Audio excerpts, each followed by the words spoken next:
用微光照亮夜晚，用温暖温润心灵。亲爱的朋友们，欢迎来到微光夜读。决定和老公顾雨然离婚的那天，我在顾家老宅大闹了一场。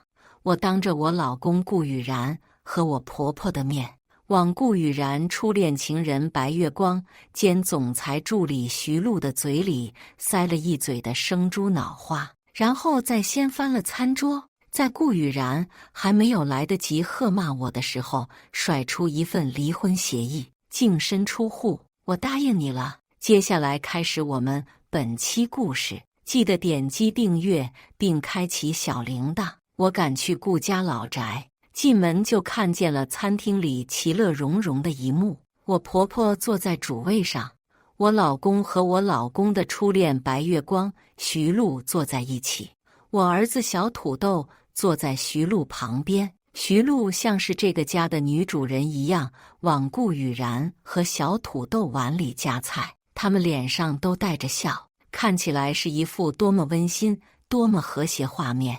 我好似是乱入到这个家的不速之客，他们和谐到竟然都没有注意到我的出现，直到佣人叫了一声少夫人，其乐融融的四口人这才把目光看向我。见我披头散发，脚上还穿着拖鞋，我高贵典雅的婆婆眼里闪过厌恶，过来怎么也不打扮自一下，看看你这副样子，和疯婆子有什么两样？顾雨然看见我也皱紧了眉头，抿紧了嘴唇。夫妻6年，这是他极度不高兴的表示。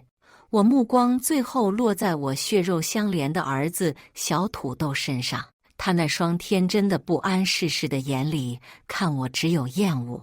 被老公厌弃也就罢了，连亲生儿子也厌弃我到这种地步。很显然，我的人生已经失败到了极致。我婆婆顾夫人还想再数落我，是顾雨然打断了她的话，开口就是质问我：前天你为什么没有来给小土豆过生日？你到底要做什么？有你这样当妈的，我为什么要来？来了这里有人欢迎我吗？没有吧。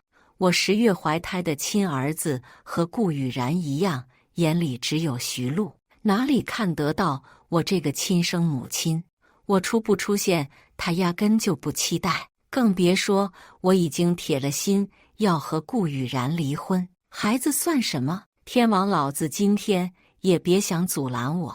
我没有理睬顾雨然的质问目光，盯着徐璐，抬步一步步地走过去，感觉到了越来越近的低气压。徐璐心虚地站起来：孟小姐。她话没有说完，我人已经走到了餐桌旁，一把扯起坐在徐璐旁边的小土豆，推到一边，然后抓了桌上的生猪脑花，用力塞进了徐璐张开的嘴里。徐璐嘴里被猪脑花塞得满满当当的，瞪大了眼睛。我随手又往他头上倒了一盘新鲜鸭血，随手敲了2个鸡蛋，还撒了一把绿油油的菠菜，最后再把徐璐调好的芝麻酱兜头倒下去，跟着在我婆婆的怒吼里掀翻了一桌子火锅。孟小姐，我特么的已经结婚6年了，你眼瞎心瞎，脑子进水，叫我孟小姐？既然这么没有脑子，我让你吃点猪脑补补。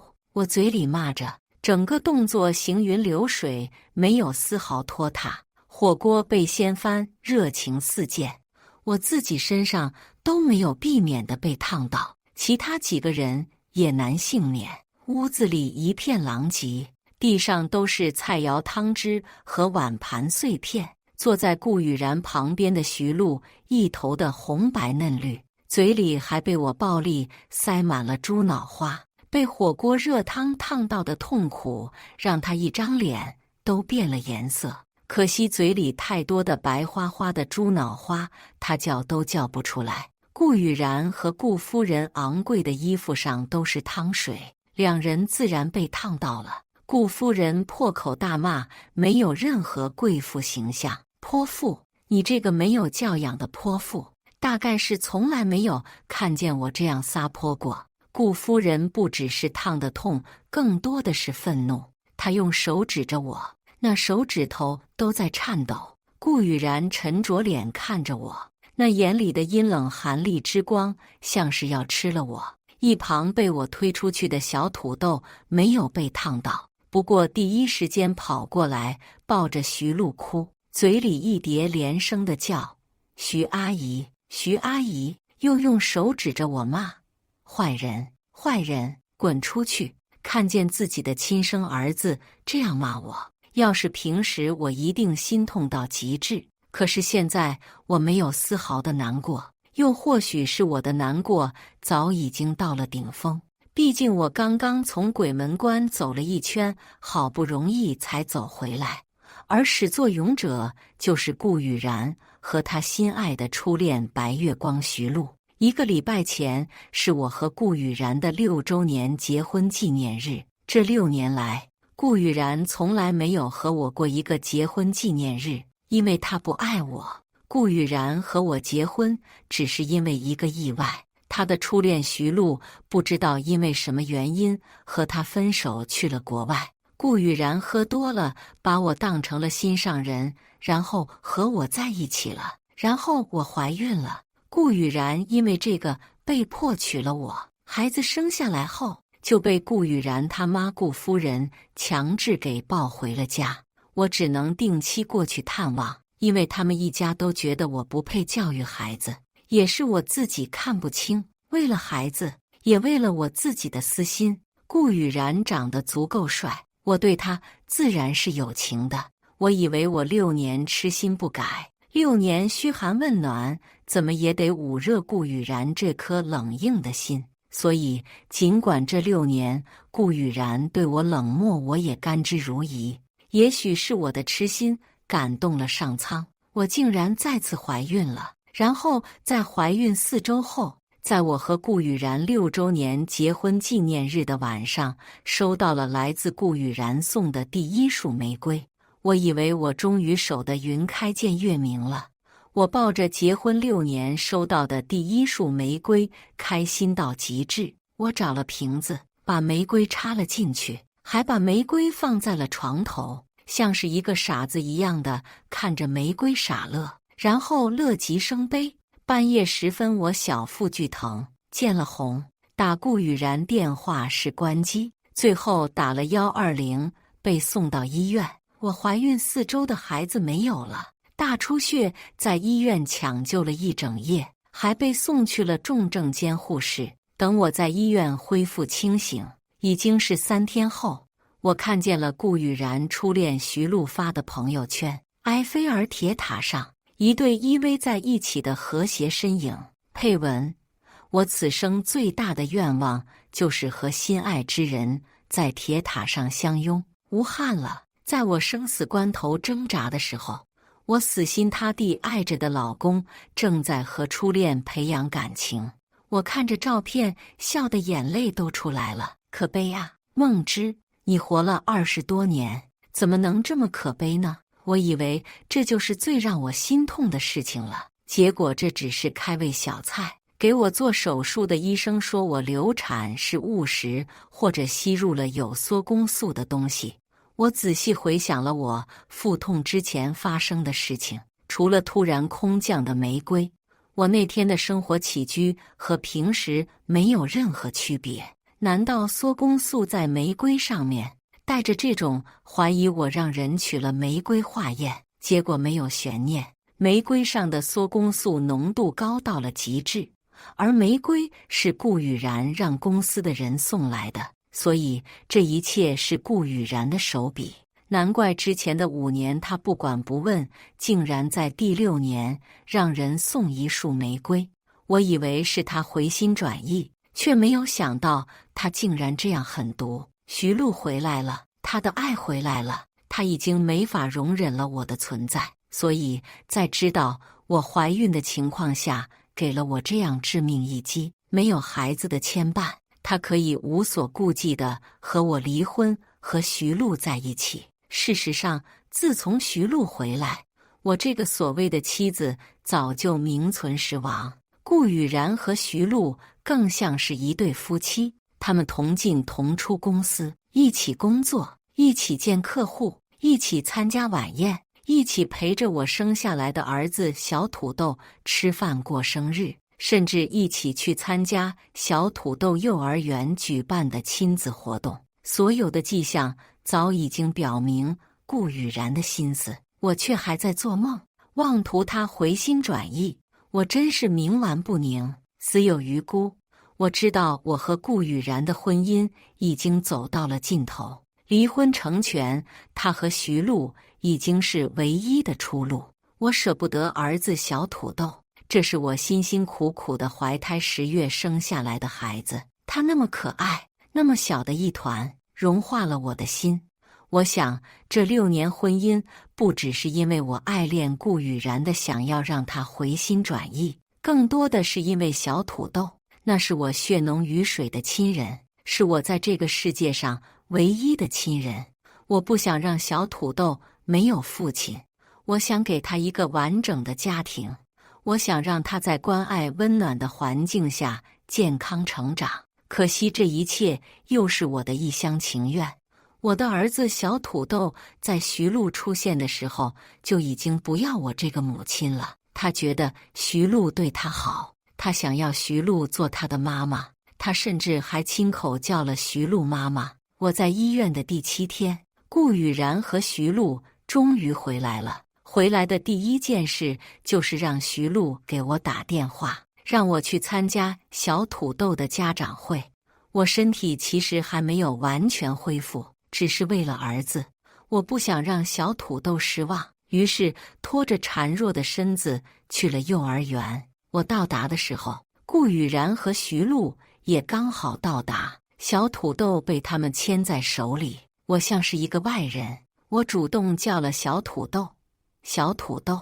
小土豆回头看我一眼，皱着眉头，很不高兴地奶着嗓子问我：“你来干什么？”“妈妈来参加你的家长会啊。”“我不要你参加我的家长会，我要爸爸和露露阿姨陪我，你走开。”小土豆稚气的声音让我心如刀割。可是家长会是爸爸妈妈才能参加的，露露阿姨……我的话没有说完就被小土豆打断了。那就让露露阿姨做妈妈好了。都说童言无忌，孩子的话是最真挚的，也是最伤人的。我看见了徐璐眼里闪过的得意，我看见了顾雨然眼里的不耐烦。他皱着眉头睥睨着我：“看看你穿的什么，邋里邋遢的，不知道的还以为是哪里来的要饭的叫花子。你这样让小土豆心里怎么想？他怎么能高兴？”我在医院躺着，接到徐璐的消息就马不停蹄地赶过来了。我也想化妆换衣服，可是时间不允许，徐璐只提前了1个小时通知我，我没法变出多余的时间。最后我看着我10月怀胎的儿子牵着徐璐的手进入了幼儿园，从头到尾他没有看我一眼，像是我是一个让人嫌恶的垃圾。我怔怔地看着他们手拉着手再拉着手的背影，他们其实才应该是一家3口，我是一个多余的，心里像是被捅了一刀一样，鼓鼓的疼。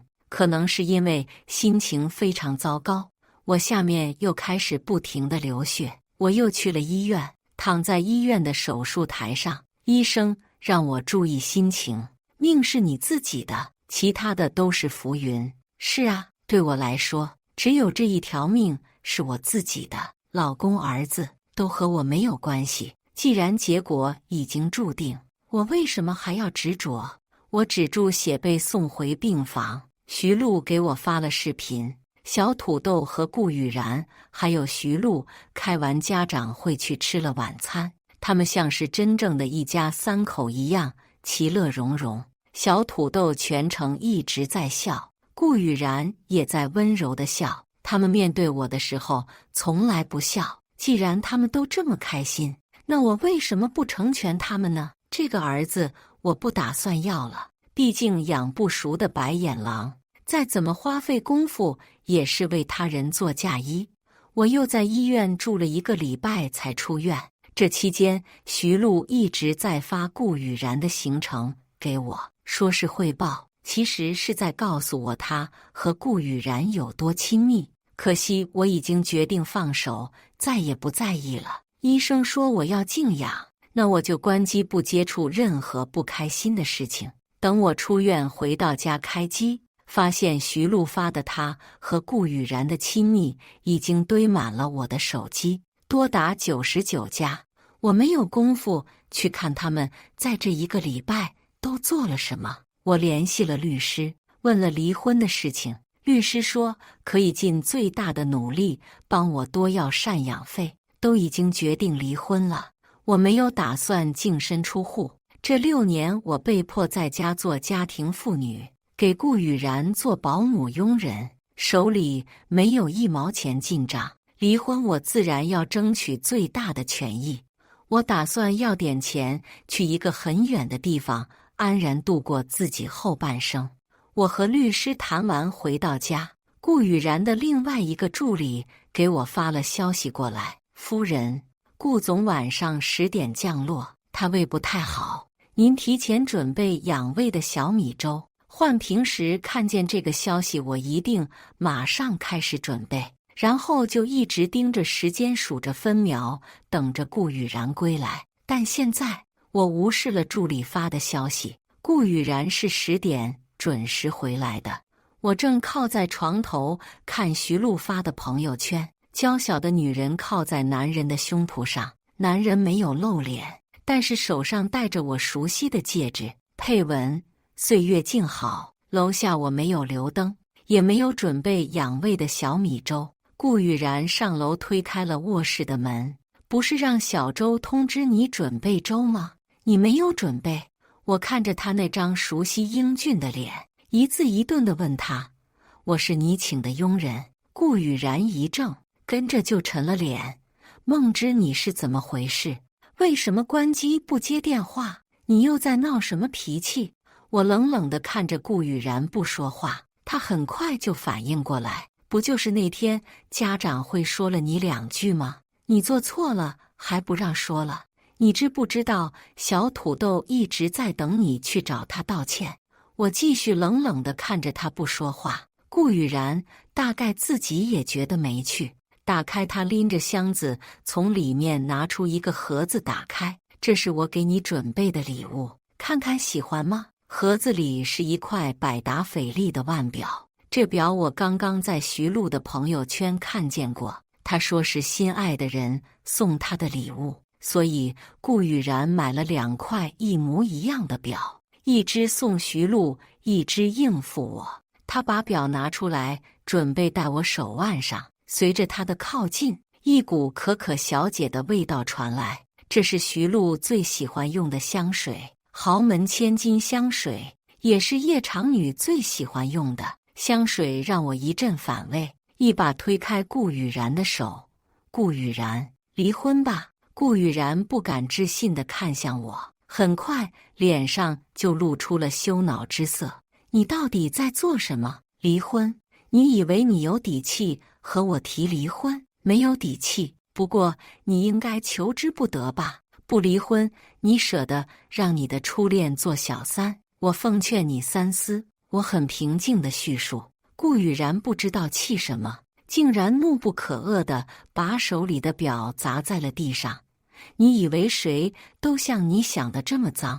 我和徐璐清清白白。他对着我咆哮：你看看你现在的模样，怎么那样面无可憎？自己的儿子不管，当甩手掌柜，还拈酸吃醋，你是日子过得太闲了。我冷笑：儿子是我不愿意管，不是你妈不让我管。我妈刀子嘴豆腐心，你多说几句软话，多往老宅那边走走，不就缓和了关系？你一天天的什么事情都没有，难道处理婆媳关系也需要我教你？我倒是想过伏低做小的哄好高贵的顾夫人，奈何她是无论如何的都看不上我这个孤女的。不喜欢你的人，就算是把心给他也没有用。顾雨然觉得全是我的错，你处理不好家里的事情，还把一切怪在徐璐身上。你知不知道徐璐为了缓和我们关系做了多少事情？徐璐还能为了缓和我和顾雨然做事情，他不挑拨离间就算好的了。我听见徐璐这个名字就恶心，直接打断了顾雨然。什么都不用说了，顾雨然，离婚吧，我现在只想和你离婚。顾雨然摔门而出，离婚的事情无果而终。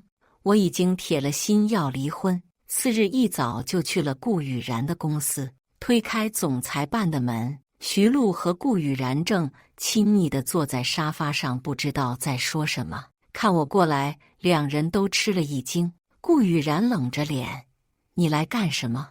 我无视他的冷脸，把离婚协议放在了顾雨然面前。看着离婚协议几个大字，徐璐眼里闪过惊喜之色。顾雨然挥手让徐璐出去，等徐璐离开，他冷冷地看着我：“梦之，差不多得了，我的忍耐有限。”我也冷冷地看着他：“我要的不多，顾总不用忍耐，签字后就一拍两散，你走你的阳关道，我过我的独木桥。”顾雨然从来没有见过这样坚决的我，他吐出一口气，明显的在压抑心头的愤怒：“梦之，你得搞清楚两件事。第一，我不会把公司财产分你一半。我当然知道自己没有这么大的脸分走他一半财产。我知道我要求不高，只需要你支付这6年的保姆费用和暖床费用就行了。”顾雨然的脸上闪过一丝恼怒，他想发作，可是仔细想想，我对他而言和保姆的确差不多了多少。每天准备饭菜、打扫屋子，给他洗衣服，给他准备换洗衣服，贱货充当暖床的工具。顾雨然最终没有对我吼，而是冷冷的：“还有，孩子也不可能给你，我顾家的孩子只能留在顾家。”我点头：“孩子留给你，我从来没有想过要孩子。”顾雨然一怔：“你不要孩子？对，你也说了，孩子是你们顾家。既然是顾家的孩子，和我姓孟的没有什么关系，我要他来干什么？”顾雨然知道孩子是我的心头宝，当初孩子被顾夫人抱回去，我天天去老宅盯着，就算顾夫人怎么挤兑我，给我冷脸白眼，我也忍着。小土豆是我的命，他一直都知道。现在我竟然不要小土豆，只要离婚。他盯着我看了好一会，拿起那份离婚协议。离婚协议我要的不多，1套房，1000万补偿，和顾雨然现在的身家相比，和打发乞丐差不多。他3下2下就看完了离婚协议，看见后面我工工整整签上的名字，顾雨然暴怒地把离婚协议撕得粉碎。你想要1套房1000万？做梦！我1分钱都不会给你。要离婚可以，你净身出户。男人绝情起来是很可怕的事情。顾雨然他给徐璐这个初恋买豪宅豪车，买奢侈品衣服首饰，光我看见徐璐发的朋友圈的价值就不只是1000万这么简单。可是他对我这个6年来任劳任怨的女人却抠门的一毛不拔，竟然恶毒的想要我净身出户。我咽不下这口气，让律师提交了离婚申请，要和顾雨然打离婚官司。顾雨然有钱有势，我一穷二白，没有任何靠山，官司自然是打输了。他不离婚，说感情没有破裂。我不知道他为什么不肯离婚，只是因为我要了1套房和1000万吗？说来好笑，我提出离婚后，顾雨然竟然也不忙了，知道准时回家了，接连回来坐了几次冷板凳，晚饭都没有吃上一口后，他的助理小周又给我发了消息：“夫人，晚上顾总会带小土豆回来吃晚饭，您准备一下晚餐。”我无视了这条消息，选择了外出用餐。晚上10点我回到家，顾雨然和小土豆都在客厅，徐璐也在。小土豆看见我气鼓鼓的：“坏女人，让我过来吃晚饭，什么都没有准备。有你这样当妈的。我看着这个和顾雨然长得一模一样的孩子，看着他亲热地依偎在徐璐怀里，对着我发脾气。别说，这父子俩不只是长得像，连喜好都一样。我没有理会小土豆，直接上楼。顾玉晨见我无视了他们，猛地站起来：“去哪里了？和你有关系？你还知道回来？你还知道这是你的家？你知不知道？打搅你一家了，对不起，是我的不是，我这就走。”我转身就走，不带丝毫停留的。我用顾雨然的钱去5星级酒店住了1夜。这期间，顾雨然给我打了好几个电话，徐璐也发了好几条消息，有他哄小土豆睡觉的视频，有他穿着我的睡衣在我卧室的视频。我嗤笑，既然已经退让，我就没有打算生气，只是顾雨然不肯离婚，还要让我净身出户，我该怎么应对？我不想净身出户，我只想快速离婚。我在酒店住了10天，这期间徐璐给我发了消息，给我看他和顾雨然还有顾夫人给小土豆过生日的视频。小土豆戴着小皇冠，搂着徐璐的脖子亲她的脸，还一只手抱着徐璐，一只手抱着顾雨然拍照。我对徐璐的挑衅一直都没有回复，他大概以为我很生气，所以不停地骚扰我。我只好回了他一条消息：不用发这些有的没的给我，你有能耐让顾雨然和我离婚，实在不行，你发一下你们的床照给我也行，好方便我起诉离婚。徐璐没有再发消息过来。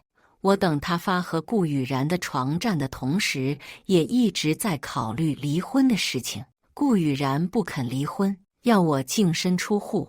我思来想去，终于想到了转圜的办法。嫁给顾雨然6年，他也并非一毛不拔。结婚戒指好像很贵，之前徐璐没有回来的时候，他也会安排人送我礼物，比如出席晚宴的包包、首饰。那些东西既然属于我的，我当了不就有钱了？我马上打了鸡血一样的回家收拾，刚刚把首饰和包包收拾好，准备走人，外面传来汽车声音，很快门被打开了，顾雨然被助理小周扶住进来了。见我在家，小周松口气：“夫人，顾总喝多了，您能给他煮碗醒酒汤吗？”我没有答应，而是给徐璐发了消息：“顾雨然喝醉了，赶快过来煮醒酒汤吧。”发完消息我就走了人。回酒店的路上接到了顾雨然打的电话，我没接。不过等我入住酒店时候，酒店安排的管家来通知我的房费出了问题，可能明天不能续住了。不用说，也是顾雨然断了我的卡。好在晚上还能凑合一夜。4日早上，我直接去了珠宝店，把手里仅有的珠宝都当了。结婚戒指当了100万，还有几个首饰当了几百万，值钱的几个限量款包也当了几百万，算起也有1000万了。我松口气，去租了一个临时小公寓，然后又去找了律师，重新准备了一份离婚协议。这次离婚协议内容改为我一无所有，净身出户。我拿到离婚协议就准备去找顾雨然。顾雨然的助理小周先来找我了。小周是顾雨然身旁时间最长的助理，可谓是见证了我和顾雨然的所有不堪。小周语重心长地劝我：“夫人，顾总最近心情不好，您多担待。其实顾总心里是有你的，你真的不用再和他置气。”我只是呵呵笑，我也想相信顾雨然有我呀，可是瞎子都知道他心里没我。小周道：“我知道顾总因为公司忽略了你，他只是太忙了。顾总和徐璐只是工作上的关系，我一直跟着顾总，知道他和徐璐很清白。他和徐璐很清白，为什么徐璐会有那么多亲密照？我想不明白，只是现在已经没有必要去追究了。见我无动于衷，小周继续劝：对了，徐璐也没有您想的那么不堪，他还劝顾总对您好一些，包括顾总结婚纪念日送您的花也是徐璐提议的。小周提到花，让我想到了那个失去的备胎，心口一痛。我问小周，所以花是徐璐准备的？小周摇头，花不是徐璐亲自准备的，不过是他打电话帮忙订的。我当时就在一旁听他亲口劝顾总说，女人需要浪漫和哄。顾总因为工作在国外没法陪你，送一束玫瑰表达爱意，你一定很喜欢。所以正是因为徐璐的提议，从来对结婚纪念日不感冒的顾雨然安排人送了我一束玫瑰，而那束玫瑰凑巧被人喷了缩宫素，导致我流产。花店的人没有这么大的胆子，毕竟他们和我无冤无仇，用不着害我。我一直以为是顾雨然做的，现在才知道其实不是。是谁做的已经不用说了。我忍不住笑了起来。如果不是顾雨然给了徐璐希望，徐璐又怎么敢这么对我？他怎么敢挑衅我？怎么敢鸠占鹊巢？一切不过是顾雨然在支持他而已。小周离开后没有多长时间，徐璐给我发了消息，小土豆想吃火锅，今天晚上在老宅一起吃火锅，你要来吗？吃火锅是吧？那我就过去看看呗。我不想闹这么难看的，可是我不闹别人，不想这样善罢甘休，那就索性闹一闹呗。火锅被掀翻了，徐璐嘴里的生猪脑花了一阵功夫才被弄出来，他身上被汤汁烫伤了，呜呜的哭泣。顾夫人暴跳如雷的在那边骂，扬言要报警，让我好看。我什么话都没有多说，只是看着徐璐笑。报警把徐小姐，顺便把玫瑰花的事情也和警察说说。我敢肯定警察很乐意听。我话音落下，徐璐的哭声戛然而止，他马上拦住了报警的顾夫人。他心里有鬼。顾雨然扯着我的胳膊，粗暴地把我拖上了楼。他咬牙切齿地问我，你到底要怎么样？离婚？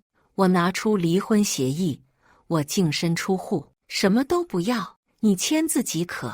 我要是不签呢？顾雨然瞪着我，不签也可以。今天这样的情况可能会发生第二次、第三次、第四次。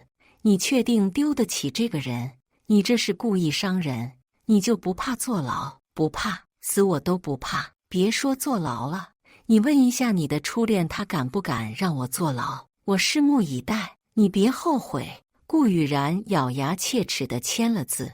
我拿着签字的离婚协议松口气，明天早上民政局见，拜托了。离开的时候，我看见小土豆在帮徐璐擦烫伤药，还对着她的烫伤位置呼呼。他看见我下楼来，恶狠狠地看着我，骂我讨厌的坏女人，以后不准你再来这里。我看着他笑了笑，放心，这辈子你都不会见到我，怎么也生了你。希望你以后顺风顺水，希望你喜欢的妈妈会一辈子那么疼爱你，把你放在心上。扔下这句话，我大步而出。顾夫人在身后大骂，说我歹毒心肠，和一个孩子都斤斤计较。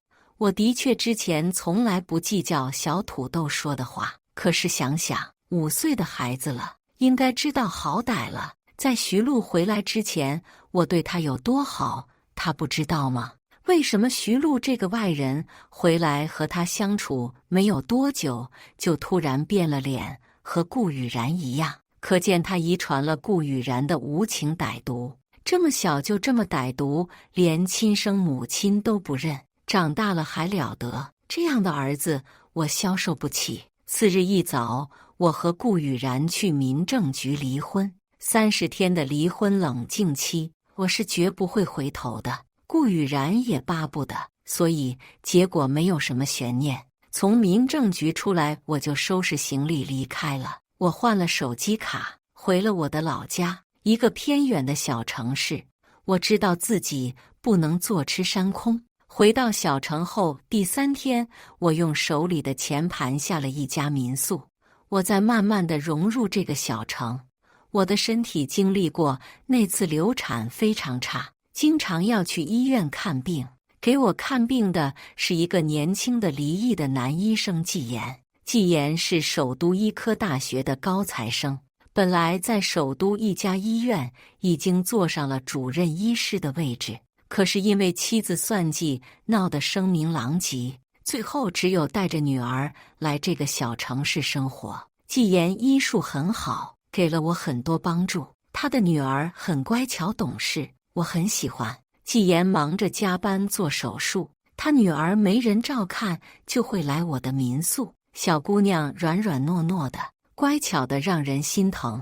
她心疼加班忙碌的季言，也喜欢我这个刚刚认识的陌生阿姨。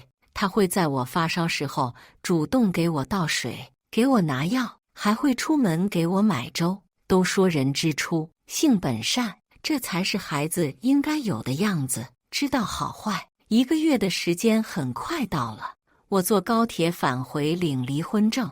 即将到达的时候，我换上了之前的手机卡，密密麻麻的未接电话和信息轰炸出来，最多的是小周的：少夫人，您的东西落下了，什么时候来收一下？少夫人，顾总又喝醉了。少夫人，小土豆想您了。少夫人，你人到底在哪里？顾雨然也发了消息：梦之，小土豆生病了，你赶快来一下医院。梦之，你怎么这么歹毒的？他是你的儿子啊！我没有什么情绪的看完消息，走出高铁站，我拨通了顾雨然的电话：我在民政局等你。顾雨然来得很快，看见坐在大厅椅子上的我，他大步冲过来：小土豆人在医院，和我有什么关系？我打断他的话：顾总，我是来和你领离婚证的，别的事情别来烦我。你连自己的儿子也不要了。我嗤笑一声：难道不是你们让他先不要我的吗？这一切都是你和你妈还有你的初恋精心准备的，我成全你们了，你有必要装？我没有。梦之，我从来拿离婚证吧，都过去了，没有什么好说的了。梦之，小土豆是真的想你，我和徐璐真的没有什么，我已经辞退了他，那是你的事情，你要做什么和我没有关系。梦之，为了小土豆，你就不能考虑一下？不能。顾雨然，从你和徐璐藕断丝连，从你带着他肆无忌惮地出入你家，从你默许他接送小土豆，让小土豆喊他妈妈时候，就已经注定了离婚的结局。我没有，你只是想要左抱右拥，想要享受其人之福，还是你觉得我自甘下贱，给你做了6年免费保姆还不够，还要锁死给你和你的情妇你一家做免费佣人到死？我不客气地打断了他：我没有那么贱。梦之，我从来没有把你当作免费佣人，我只是工作忙。工作忙可以陪你的初恋去看日出日落，工作忙可以陪他就地重游。你的借口不觉得太冠冕堂皇了？我再一次打断了顾雨然的话：顾雨然，我和你绝无可能。从你和徐璐暧昧那一天开始，从徐璐杀死我肚子里的孩子那天开始，我和你这辈子就是死局。顾雨然闻言倒退一步：什么意思？孩子？你什么时候有过孩子？我盯着顾雨然，一字一顿：我诊断出怀孕的时候给你手机发过消息，你不会日理万机没有注意到吧？一个连老婆发消息都不注意的人，还有什么好说的？又或者他是在找借口托辞？我打开手机，翻到我和顾雨然的聊天记录，上面很清楚明白的有一条消息：老公，我在医院，刚刚检查出来怀孕了。顾雨然打开手机，他的手机里并没有那样一条消息，所以我发送的消息去了哪里？我冷笑：你的私人手机都可以让旁人随便碰，你还否认你和徐璐清白，脸不疼吗？顾雨然脸色铁青，孩子是怎么没有的？你为什么不告诉我？你真的想知道？我冷冷地看着他，孩子是结婚纪念日的晚上，你送的玫瑰被喷了缩宫素，导致流产的。你为什么不告诉我？为什么？我告诉你了呀。我血流不止的时候打了你无数个电话，我在医院昏迷了3天，醒来看见的是你和徐璐在埃菲尔铁塔相拥的照片。我拖着病体赶到幼儿园，看见的是你们一家3口和谐温馨的画面。你当时还说我像个乞丐，忘记了吗？我不是，我不知道。顾雨然脸上第一次露出了愧疚的表情。是啊，你不知道，你只用一句简单的话语就总结了一切。我理解你，总之是我自作自受，我认了。梦之，之前都是我不好，你给我机会，不会有机会了。我想着自己在鬼门关徘徊，他却和徐璐卿卿我我，游山玩水。我身体那么孱弱，但凡顾雨然对我有一点点的真心，他都会看到我的瘦弱，我的苍白。可是他像是陌生人一样无视我。徐璐是可恨，难道真正可恨的人不是他？但凡他保持和徐璐的距离，不给徐璐可乘之机，会发生这一切。顾雨然，别扯东扯西的，是个男人就敢做敢当。我放你自由，你还我清净，痛快些，赶紧领证吧。我的态度很坚决，顾雨然没法左右。拿到离婚证后，我头也不回地往外走，顾雨然跟在我身后。梦之，你就真的不去看看小土豆吗？不去。梦之，他还是一个孩子，他被我妈和徐璐教歪了，都是我对不起你，我妈对不起你，但是再怎么他也是你的孩子，你能不能留在这里好好的教教他？不能。我对小土豆的5年抵不上徐璐的半年。他小吗？小蘑菇也和他一样大呀。小蘑菇怎么就知道好歹？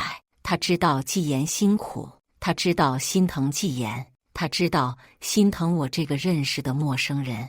而我的孩子，他不知道心疼我。他叫那个出现半年和他父亲打得火热的女人妈妈。他无视了我这几年对他的辛苦付出，不知道感恩的孩子，不要也罢。我漠然地看着顾雨然，不用再说了，顾总，我和你的交集到此为止，我们山水不相逢，此生不复见。说完，我头也不回地直奔提前叫好的出租车。顾雨然的声音从后面传来：梦之，对不起，我会给你一个交代的。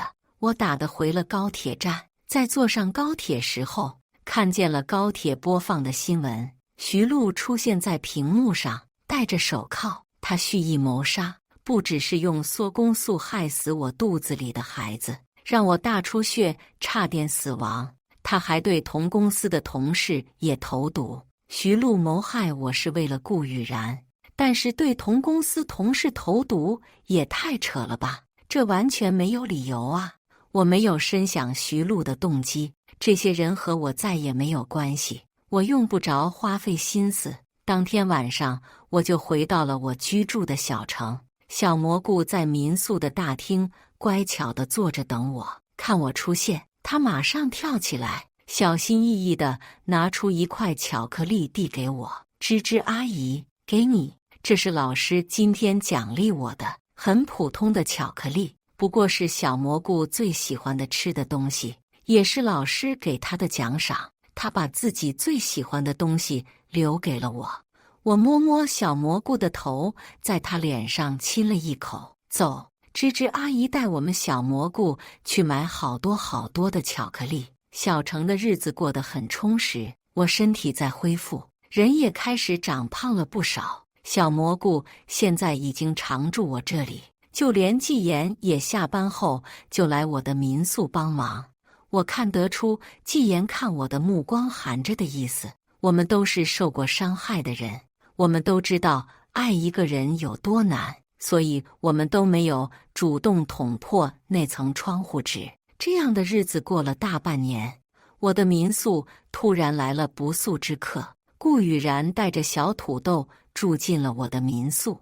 我那个骄横被人碰在手心上的儿子到达民宿没有2个小时，就动手打了小蘑菇。我抱着小蘑菇安慰了一会，然后去找了顾雨然，请带着您的儿子离开，我这里不欢迎没有素质的客人。吱吱，小土豆他那是因为吃醋。我说了，我和你们已经没有关系了，请不要来打搅我的生活。一直叫我坏女人的小土豆从顾雨然身后伸出脑袋，小心翼翼地叫了我一声妈妈。我笑，小朋友，你认错人了，你的妈妈叫徐露。顾雨然脸色难看，吱吱，他只是一个孩子，你就不能？该怎么教育是你的事情，我只是不希望顾总你和你的儿子影响我的生意。你们能搬走吗？我家小蘑菇不欢迎你们。顾雨然看着我冷漠的脸色，败下阵来。吱吱，我已经把徐露送进去了，之前的事情都是我的错，小土豆也是徐露在教唆。顾雨然和我解释，徐露她心机歹毒，对小土豆说你不够爱我，我也不够爱你，只有让我们产生误会，让妈妈感觉到危机，才会促进我们的感情。所以小土豆就按照徐露教唆的那样对你。我面无表情地听着顾雨然说，这一切都过去的事情了，在我心里再也掀不起一丝波澜。小土豆怯生生地过来道歉，妈妈，对不起，我是爱你的。我看着他和顾雨然一模一样的脸，生不出任何原谅的心来。曾经的一切对我而言是噩梦，我再也不想回到噩梦中。我不知道顾雨然为什么这么执着地来找我，她的身份完全可以找一个门当户对的女人在一起，这样屈尊降贵地来找我是几个意思？她爱我，可能吗？她但凡对我有一丝一毫的情意，都不会那样无视，那样伤害我。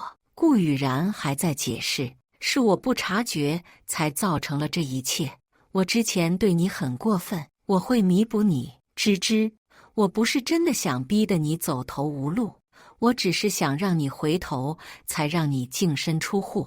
他拿出被我典当的戒指首饰，我都赎回来了。吱吱，现在物归原主，我自然不会接受迟来的深情比草贱，不必了，这些本来就不属于我。吱吱，我是真心来道歉认错的，我真的会改。我知道了，现在你道完歉可以走了吗？他道歉完全可以，但是接不接受是我的事情。顾雨然不肯走，一直到季言回来，看见季言，他脸上露出警惕的表情。他是谁？为什么住在这里？季言看向顾雨然，很自然地接过话，我是他正在交往的男朋友。你哪位？你竟然开始夏忆春了？梦之你怎么可以？顾雨然脸上露出被背叛的表情。我没有想到季言会这样说，不过这是一个赶走顾雨然的好办法。我淡淡的，我离婚后开始谈恋爱，没出轨，没有做不道德的事情，这有什么不可以？你说爱我的？顾雨然难以接受。顾总，我对你的爱早已经消磨在过去6年里的绝情冷漠里了。再说了，没有人会一直在原地踏步。我早就和你说过，此生不复相见。我真的会改。芝芝，你就不能给我一个机会吗？我们有孩子，我们要给孩子一个完整的家。顾雨然不肯离开，一直守在我的民宿。小土豆也来示好，可惜我心硬如铁。我是真的不想再去经历那一切苦难。我不想看见顾雨然母亲那张高高在上，像是我欠了她几个亿的脸。最关键的是，看见顾雨然和小土豆，我就会想起我曾经经历过的那些痛苦、绝望、无助，接近死亡。为了不让顾雨然继续留下来，我和季言做了一场戏，看见季言和我同住一间屋子，顾雨然终于死心，他带着小土豆离开了。他离开时候，小土豆来找我，妈妈，我以后还会来看你。小土豆和顾雨然离开，小蘑菇一直陪着我，小心翼翼的。